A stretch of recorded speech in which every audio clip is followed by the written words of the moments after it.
जो नरेंद्र मोदी जी है वो काफ़ी एज में है, सीनियर सिटीज़न के अंदर आते हैं और मेरे हिसाब से वो युवाओं की इतनी पीड़ा को समझ नहीं पाते। वही राहुल गांधी एक यंग है, यूथ है, तो मेरे हिसाब से वो यूथ को अच्छे से समझ पाएंगे, मुझे ये लगता है। राहुल गांधी भी कभी किधर अभी मैंने सुना था 2 दिन पहले वो वापस कैम्ब्रिज चले गए कुछ वो भारत जोड़ो यात्रा छोड़कर। तो वो इस प्रकार से करेंगे तो कौन सीरियसली लेगा। क्वेश्चन मार्क है राहुल गांधी पे कि वो मेहनत तो करते हैं, काम भी करते हैं, but at the end of the day he is not fit for being the PM of the country. Bharat जोड़ो 2.0 भी चला और चल रहा है अभी, ये सब मेहनत काम नहीं आएगा। आप देंगे राहुल गांधी को वोट? सर आपका शुभ नाम? डॉक्टर आशीष शाह।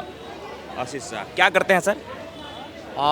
वैसे तो मैं टीचिंग में रहा हूँ जी। और इंडस्ट्री में भी रहा हूँ, तो अभी तो ऑलमोस्ट रिटायर्ड। अभी कंसल्टेंसी वगैरह चलता है, मेरा अपना एनजीओ भी है। या अच्छा, मेडिकल लाइन से हैं आप?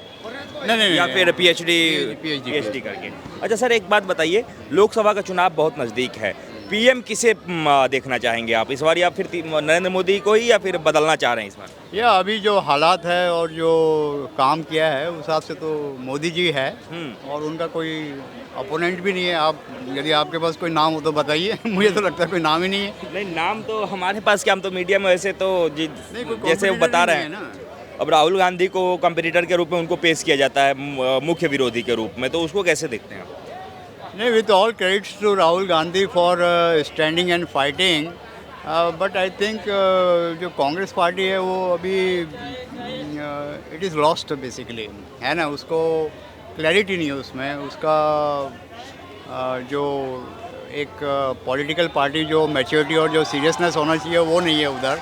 राहुल गांधी भी कभी किधर अभी मैंने सुना था 2 दिन पहले वो वापस कैम्ब्रिज चले गए कुछ वो भारत जोड़ो यात्रा छोड़कर। तो वो इस प्रकार से करेंगे तो कौन सीरियसली लेगा। तो उस पर एक क्वेश्चन मार्क है राहुल गांधी पे कि वो मेहनत तो करते हैं, काम भी करते हैं, but at the end of the day he is not fit for being the PM of the country. Fit ही नहीं है तो सर एक प्रकार से फिट मतलब नॉट फिजिकली, मेंटली भी होना चाहिए, फिर वो पॉलिटिकली भी होता है, सारा चीज़ देखा जाता है। अच्छा डॉक्टर साहब, एक बात देखिए कि जब विपक्ष नरेंद्र मोदी को हराने की बात कर रहा है तो नरेंद्र मोदी को हराने के लिए सब एकजुट हो चुका है। ऊपर से ये भी कहा जा रहा है कि किसान भी जो है सो विरोध कर रहे हैं, युवा भी जो है सो मोदी जी से वो नहीं करते हैं, मोदी जी से परेशान ही है, महिला भी परेशान है, महंगाई से पूरा देश परेशान है।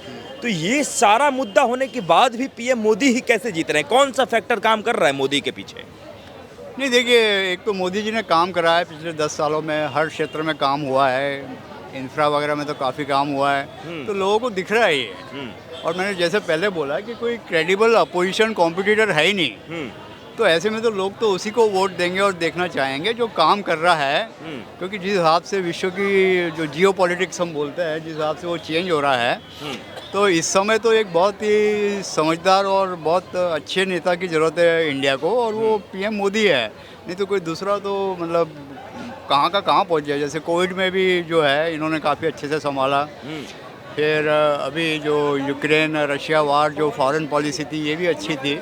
तो ये संभाल के चल रहे हैं और मेरे ख्याल से चाइना से भी बराबर निपट रहे हैं। तो G20 काफ़ी जीडीपी के मामले में भारत जो है वो लगातार पिछड़ते जा रहा है, ये अपने आंकड़े पेश कर रहे हैं। नहीं, आप आंकड़े मत देखिए ना, आप तो देश को देखिए। आप ये देखिए कि क्या लोगों को रोजगार मिल रहा है, नहीं मिल रहा है, डेवलपमेंट हो रहा है, नहीं हो रहा है। यही तो जीडीपी है। जीडीपी क्या है ना। जीडीपी यही है कि डेवलपमेंट में जो पैसा है वो दिखता है या नहीं दिख रहा है। तो दिख रहा है सबको, इतना इंफ्रा में इतना काम हुआ है, इतना सब, नॉट ओनली इंफ्रा, इकोनॉमी में PLI स्कीम है इनकी जो काफ़ी अच्छी रही है, एक्सपोर्ट्स बढ़े हैं। तो जब वो क्या बोलते हैं, हाथ कंगन को आरसी क्या, तो जब दिख रहा है सब चीज़ें तो फिर आप जीडीपी के फिगर, जीडीपी 0.5% ऊपर होती है, नीचे होती है। मुझे लगता है शायद आज टीवी वाले 8% का बोला है इन्होंने। अब 8% हो सकता है सही हो सकता है थोड़ी सी हाइप्ड हो, इन्फ्लेटेड हो, है ना। दैट शुड नॉट मैटर मेरे ख्याल से। अच्छा, ये तो एक चेहरे के तौर पे हो गया, राहुल गांधी को मतलब क्या है कि उतना पावर नहीं है। एक अगर यदि ये देखा जाए पार्टी के तौर पे, तो कांग्रेस का कहना है कि हमें देश चलाने कैसे चलाना है ये हमें ज़्यादा अनुभव है एक पार्टी के तौर पे, और वैसे भी 10 साल नरेंद्र मोदी को हो चुका है, और एक समय अंतराल पे जो है पार्टी को चेंज करते रहना चाहिए, नहीं तो नेता जो हैं वो तानाशाह हो जाते हैं, और मोदी जी पे तानाशाह का आरोप लग रहा है। नहीं देखिए, ऐसा है कि तानाशाह तो नहीं बोलना चाहिए, पर वो एक उनका अपना एक मॉडल है, उस मॉडल के हिसाब से वो काम करते हैं। वो मॉडल आपके पास है या नहीं पता नहीं, पर वो उनका मॉडल ऐसा है कि उनकी अपनी एक टीम होती है और वो टीम के अंतर्गत वो काम करते हैं और वो देश हित में काम कर रहा है। कोई उनका खुद का करप्शन का उनका आज तक कोई उन पर इल्ज़ाम नहीं लगा है, ठीक है। तो फिर उनको आप तानाशाह बोलो, या तो भाई तानाशाह क्यों बोलते हैं आप? तानाशाह इसलिए ख़राब होता है कि वो अपनी मर्ज़ी से काम करता है, करप्शन करता है, अपने वाले लोगों को अच्छी बड़ी बड़ी पोस्टों पे बैठा देता है और गलत काम करता है, मिसयूज़ करता है, वो तानाशाह है। यही चीज विपक्ष कह रहा है कि ईडी सीबीआई का इस्तेमाल करके हमारे नेताओं के ऊपर जो है लगातार वो प्रेशर बना रहे हैं। प्रेशर क्यों बना रहे हैं? इंडिया में कोर्ट स्वतंत्र है पूरी। आपके जो नेता जो ईडी जिनको अंदर जा रही है उनको कोर्ट से क्यों नहीं रिलीफ मिल रही है ना? तो गलत तो किया है। अब गलत किया है तो पहले कोई एक्शन नहीं होता था, ये एक्शन ले रहे हैं तो अपोजिशन को बुरा लग रहा है। तो ऐसी कोई बात नहीं है, जो कार्य हो रहा है मेरे ख्याल से देश हित में हो रहा है, अच्छा हो रहा है। आपको 10 सालों में सबसे बेहतर काम क्या लगा है? अगर 2-4 काम लगा हो तो 1-2 करके सीरियल वाइज हमें बता सकते हैं। Tough question. अच्छा, मेरे ख्याल से मुझे तो इंफ्रा का काम अच्छा लगा, क्योंकि मैं बहुत रोड से घूमता हूँ, गाड़ी काफ़ी इधर उधर ले जाता हूँ, खुद ही ड्राइव करता हूँ। तो जो पहले तकलीफ़ें होती थी वो नहीं है। अब आप कहीं भी निकल जाओ आपको बढ़िया हाईवे मिलता है। तो मेरे हिसाब से हाईवे तो है, प्लस इनकी फॉरेन पॉलिसी बहुत अच्छी रही है। जो जयशंकर प्रसाद जो है ये काफ़ी अच्छा काम कर रहा है। मेरे ख्याल से इकोनॉमी में जो PLI स्कीम थी इनकी वो काफ़ी सक्सेस रही है। तो ये 2-3 और फिर ये 370 जो हटाई है। अब राम मंदिर तो वैसे सुप्रीम कोर्ट के डिसीजन के बाद आया है, पर फिर भी गवर्नमेंट का पुश तो था ही इन लोगों का। तो ये सारे काम अच्छे हैं। सारे काम अच्छे हैं। बिल्कुल बिल्कुल। अगर हम देखें पार्टी के तौर पर में, तो बीजेपी का कहना है सबका साथ सबका विकास, लेकिन कांग्रेस और पूरा विपक्ष ये आरोप लगा रहा है विकास तो सिर्फ उनके मित्र का हो रहा है, अडानी और अंबानी का, और साथ के नाम पे वो जनता से धोखाधड़ी कर रहे हैं। नहीं, ये देश का क्या बोलते हैं उसको अभाग्य है कि ये जो इंडस्ट्रियलिस्ट है इन लोगों को लोग पॉलिटिक्स में घुसा देते हैं। अभी अरविंद केजरीवाल जब आया था 10-12 साल पहले, हम लोग भी गए थे उसकी रैली में अटेंड करने। और मुकेश अंबानी को भयंकर गाली देता था, अडानी को गाली देता था। तो क्या किया उसने? कुछ नहीं किया उसने करप्शन हटाने, बल्कि खुद भी बोलते करप्ट हो गया, या उसके साथी तो हो ही गए हैं। तो ये मेरे ख्याल से राजनेताओं को इसमें इंडस्ट्रीज को पॉलिटिक्स में नहीं लाना चाहिए। ये अपना वो सिद्ध करने के लिए ये इन लोगों का नाम लेते हैं, और पब्लिक भी थोड़ी सी इमोशनल हो जाती है, थोड़ा सा ब्लैकमेल करते हैं कि ये अंबानी ये कर रहा है। 400 पार का नारा दिया गया इस बार मोदी जी की तरफ से, क्या लग रहा है सही में हो पाएगा? लेकिन नारा थोड़ा चैलेंजिंग है। मैं ये तो नहीं बोलूँगा कि 400 पार हो जाएंगे, हो भी सकते हैं। It's a tough and challenging, और इनको मतलब कहना मुश्किल है। अभी 400 तो है, पर मतलब मेजोरिटी तो रहेगी इनकी। 300 पार भी होगी, पर 300 और 400 के बीच में 100 का सीटों का फर्क है, जो कि बहुत ज़्यादा है। तो क्या लग रहा है ये 400 विपक्ष को डराने के लिए दिया गया है कि विपक्ष डर के जो है सो तैयारियां छोड़ दे? टारगेट लेके तो हर कोई चलता है, और इनका एक टारगेट दिया है इन्होंने, चैलेंज दिया है पार्टी को वो करने के लिए। मतलब तो एक कॉम्प्लेसेंसी आ जाती है, लोग निकलते नहीं हैं, तो एक कार्यकर्ता को टारगेट तो देना पड़ेगा। तो उस हिसाब से उन्होंने टारगेट दिया 400 का, तो उस हिसाब से लोग मेहनत करेंगे। तो 400 नहीं तो 350 तो आएगी, 325 आएगी, 450 आएगी। तो टारगेट राहुल गांधी का मेहनत काम नहीं आएगा कि ये जो भारत जोड़ो यात्रा, उसके बाद भारत जोड़ो 2.0 भी चला और चल रहा है अभी, ये सब मेहनत काम नहीं आएगा? आप देंगे राहुल गांधी को वोट? आप देंगे क्या? ये हमसे मत पूछिए, हम पूछ रहे हैं। नहीं, आप पूछ लीजिए, इन लोगों से पूछ लीजिए राहुल गांधी को वोट देंगे क्या, या मतलब कांग्रेस को वोट देंगे क्या? तो मैंने बोला ना वो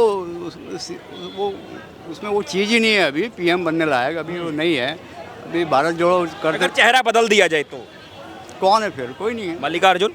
और कहाँ मिलेगा वो तो कांग्रेस की भी बदौलत तो वो अध्यक्ष बना, वो उसका उसका वहीं बेस नहीं है कर्नाटक में, कहाँ से वो लीड करेगा।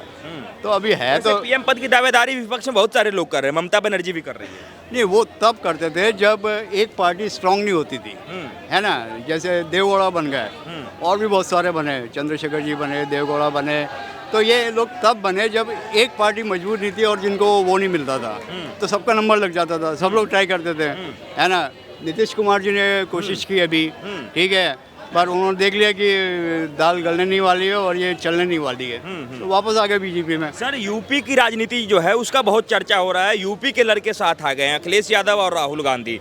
ये दोनों साथ आकर के क्या लग रहा है, मोदी की जो ग्राफ है उसको गिरा देने में कामयाब होंगे कि नहीं? नहीं, मतलब जिस हिसाब से योगी जी ने संभाला है यूपी को, तो उस हिसाब से कोई बहुत ज़्यादा फर्क नहीं पड़ने वाला है। और कांग्रेस तो मतलब उसकी हालत बहुत ही ख़राब है।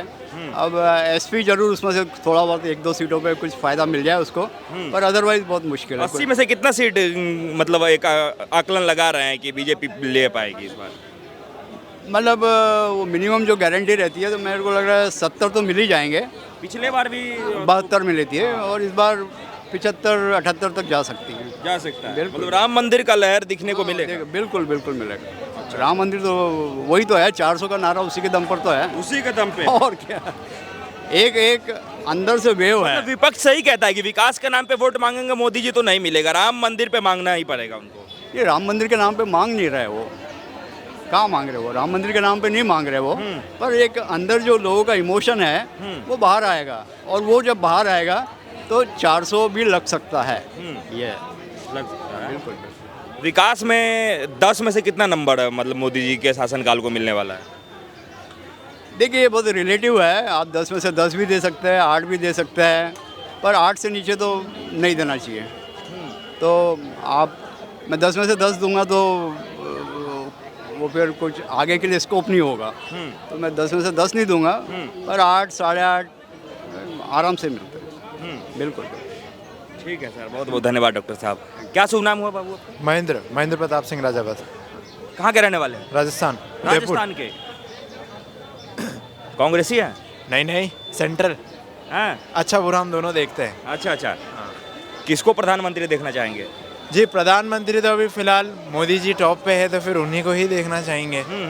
टॉप पे हैं वो। हाँ। करते क्या है आप? करते क्या प्रधानमंत्री जी? नहीं आप। मैं अभी अंडर ग्रेजुएशन कर रहा हूँ, पॉलिटिकल साइंस ऑनर्स। पढ़ाई लिखाई कर रहे हैं दिल्ली विश्वविद्यालय से। राहुल गांधी का कहना है कि छात्र बहुत परेशान है भाई मेरे। जी, उनका कहना गलत भी नहीं है, क्योंकि छात्रों को नौकरी भी नहीं मिल रही है, इतना रोजगार भी नहीं है, ठीक है। और अभी अगर आप बिहार जैसी जगहों पे देखें, तो वहाँ पे अगर आप देखें तो रिजर्वेशन का इतना क्लस्टर हो चुका है कि जो आम जनों के लिए वहाँ पे सीट लेना भी बड़ा मुश्किल हो गया है। तो जब छात्र परेशान है, रोजगार नहीं मिल रहा है, सब कुछ नहीं मिल रहा है, तो फिर मोदी जी को कहे प्रधानमंत्री देखना चाह रहे देखिए, हैं? हर चीज़ के अच्छे पहलू भी होते हैं और बुरे पहलू भी होते हैं, ठीक है। अभी अगर नेता के तौर पे देखें तो सिर्फ एक मोदी जी ही हमें दिखते हैं और कोई इसके अलावा दिखते नहीं है, ठीक है। अगर आप मनमोहन सिंह जी की सरकार में देखेंगे तो ऐसी भी उनके भी टाइम पे बहुत नौकरियां थी ही नहीं, ठीक है। तो मेरे को उनसे भी कोई इतनी अपेक्षा नहीं है, ना ही बीजेपी से इतनी ज़्यादा अपेक्षा है कि वो बहुत सारी ढेर सारी नौकरियाँ हमारे लिए लेके आ जाएंगे, ठीक है। पर फिलहाल अगर अभी प्रोग्रेस हो रही है, इंफ्रास्ट्रक्चर बढ़ रहा है, और आज ही मैंने अखबार में पढ़ा कि 8.2% की तौर पे जीडीपी भी अब बढ़ रही है, तो मुझे लगता है कि थोड़े टाइम में एम्प्लॉयमेंट भी थोड़ा सा बढ़ जाएगा। अच्छा, एक बात बताइए कि अगर हम बात प्रधानमंत्री बनाने की करें इस चुनाव को लेकर के, तो इसमें मोदी के सामने सबसे स्ट्रांग चेहरा कौन है विपक्ष में? जी, मोदी जी के सामने अभी तो स्ट्रॉन्ग चेहरा यही है, अपने राहुल गांधी जी है, और इसके अलावा कोई दिखता ही नहीं है। तभी तो और लोग, समझदार लोगों को अपना प्रधानमंत्री पे नियुक्त नहीं देख पाते हैं। अगर कोई अच्छा चेहरा आए, पढ़े लिखे और आदमी आए। राहुल गांधी से ज्यादा पढ़ा लिखा कौन आएगा भाई साहब? वो विदेश से पढ़ के आए हैं। जी, वो पढ़े लिखे हैं, हार्वर्ड से पढ़ के आए हैं, हमें पता है, पर आप उनकी बोलने का ढंग देखेंगे या फिर लोगों को प्रोत्साहन करने का जो ढंग देखेंगे, वो इतना ढंग है नहीं उनमें, ठीक है। अगर पढ़े लिखे के साथ साथ एक जो प्रोत्साहित भी कर सके लोगों को, तो उनको फिर हम वोट देंगे। उनको वोट देंगे? हाँ, फिलहाल हम तो देखिए लोगों को ये कहेंगे जितना क्रिटिसाइज कर सके उतना करिए, ताकि तभी उस हिसाब से नई सरकार ढलेगी उसी के तौर पे। मोदी जी के 10 सालों में सबसे बेहतर काम क्या लगा है आपको? जी, मुझे एक्सटर्नल सिक्योरिटी सबसे अच्छी लगी उनके तौर पे। एक्सटर्नल सिक्योरिटी आप 2013 के पहले देखेंगे तो इतनी अच्छी नहीं थी, ठीक है। बहुत अटैक्स होते थे, हमने 26/11 हो गया, एक 7/11 भी आपने सुना होगा, ठीक है। 7/11 एक अटैक हुआ है इंडिया के अंदर, और भी कई सारे अटैक हुए हैं, पार्लियामेंट अटैक्स भी हुआ है, ठीक है। तो मोदी जी की आप सरकार में देखेंगे तो NSG है, NIA इतनी स्ट्रांग हो गई है कि अटैक्स अब इतने ज़्यादा देखने को मिलते नहीं है, और अगर मिलते भी है तो वो उनकी अच्छे से बैंड बजा के रख देते हैं। तो इस मामले में मुझे एक्सटर्नल सिक्योरिटी में मोदी जी की सरकार बहुत अच्छी लगी, और इंफ्रास्ट्रक्चर में भी ठीक है। छात्रों के लिए मोदी सरकार कैसे काम करे, क्या छात्रों पे ध्यान है सरकार का? मैं तो आपको ये बताऊंगा कि मोदी की सरकार जो है वो गरीब वर्ग के लिए और एक अमीर वर्ग के लिए ही है, मिडिल क्लास वर्ग के लिए मुझे नहीं लगता कि वो है, ठीक है। और मोस्टली जो छात्र हैं वो मिडिल क्लास वर्ग में आते हैं, तो मुझे नहीं लगता कि उनके कोई इतनी काम की है।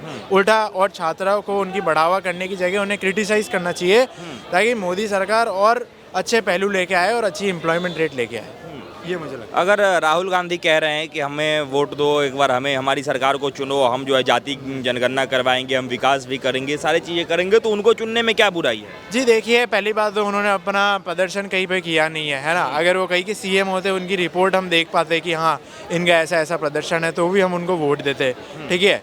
वैसे ही आप अपने जो नरेंद्र मोदी जी है वो गुजरात के CM रहे हुए, तो हम उनकी रिपोर्ट के हिसाब से बता सकते हैं कि उन्होंने क्या प्रोग्रेस करी है। तो मेरे हिसाब से राहुल गांधी जी इस चीज़ में इतने कोई खास नहीं लगते मुझे। तो अगर राहुल गांधी को और नरेंद्र मोदी को की तुलना की जाए जी, तो किस पॉइंट पे दोनों नेता जो हैं ऊपर नीचे होते हैं, या किस पॉइंट पे दोनों सेम होते हैं? देखिए मैं बताता हूँ, जो नरेंद्र मोदी जी है वो काफ़ी एज में है, सीनियर सिटीज़न के अंदर आते हैं, और मेरे हिसाब से वो युवाओं की इतनी पीड़ा को समझ नहीं पाते। वही राहुल गांधी एक यंग है, यूथ है, तो मेरे हिसाब से वो यूथ को अच्छे से समझ पाएंगे, मुझे ये लगता है। पर मुझे ये नहीं पता है कितना सही है और कितना गलत है। अब वो जब बनेंगे तभी पता पड़ेगा।